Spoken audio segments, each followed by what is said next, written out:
స్వాతంత్ర ఉద్యమంలో చురుగ్గా పాల్గొని ఆంగ్లేయ గుండెల్లో దడదడలాడించిన విప్లవ వీరుడు అల్లూరి సీతారామరాజు అని బద్వేలు పెన్షన్ కార్యాలయంలో అధ్యక్షులు డాక్టర్ మీనాక్షి రెడ్డి అన్నారు. గురువారం అల్లూరి సీతారామరాజు 127వ జయంతి కార్యక్రమంలో ఆయన చిత్రపటానికి పూలమాలలు వేసి ఘనంగా నివాళులర్పించారు. ఈ సందర్భంగా అధ్యక్షులు మాట్లాడుతూ స్వాతంత్ర ఉద్యమంలో పోరాట ప్రతిమ పొందినటువంటి మహనీయులలో అల్లూరి సీతారామరాజు కూడా ఒకడని, ఆయన ఆంగ్లేయుల గుండెల్లో రైలు పరిగెత్తించినటువంటి మహనీయుడని, అటువంటి కార్యక్రమాలను జరుపుకోవడం మన కర్తవ్యమన్నారు.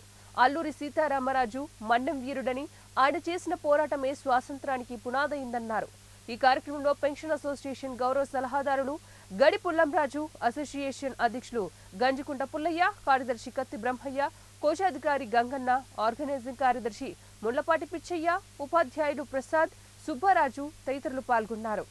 కొంతవరకు చైతన్యపరిచి మనకు స్వాతంత్ర పోరాటానికి బ్రిటిష్ వాళ్ళ మీదుగా ఫస్ట్ టైము ఆంధ్ర నుండి తిరుగుబాటు చేసినటువంటి ఏకైక నాయకుడు. వాళ్లకు చెప్పి, బ్రిటిష్ వాళ్ళకు చెప్పి కూడా పోలీస్ స్టేషన్ పలానా తారీఖున పలాని టయానికి నేను దాన్ని కొల్లగొడతానని చెప్పి టైం ప్రకారంగా కొల్లగొట్టి బ్రిటిష్ వాళ్లకు నిద్ర లేకుండా చేసినటువంటి ఆయన మనసు మార్చుకున్నాడు. మరి ఆయన మన్యం వీరుడు, విప్లవ జ్యోతి. ఆయన ఎప్పుడూ గిరిజనులతోనే ఎక్కువగా ఉండేవాడు.